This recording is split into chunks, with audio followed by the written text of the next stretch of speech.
আমার ছোট বোন গিয়েছে স্কুলে পড়তে, কিন্তু এখন পর্যন্ত এলো না।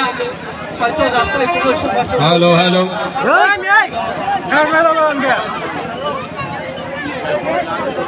দাদা আমি এসেছি। দাদা বুনো তুই এসেছিস? বুনো তোর মুখখানে তো বলেন যাচ্ছি কেন? বল বুনো তোর কি হয়েছে? দাদা আর যাব না,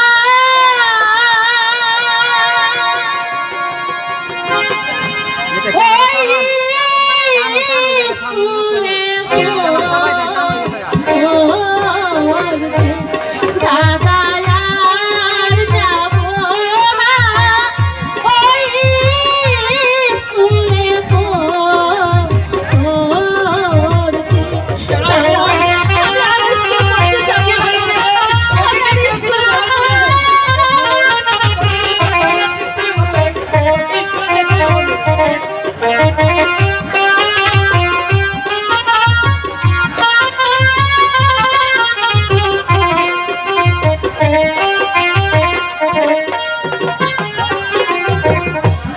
ওই স্কুলে পড়তে গেলে দাদা গো, ও দাদা সম্মান করবে না, দাদা আর যাব না, ওই স্কুলে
পিতা যদি থাকতে বেঁচে দাদা গো, ও দাদা মাস্টার রাখতো বাড়ি, দাদা আর যাব না, ওই স্কুলে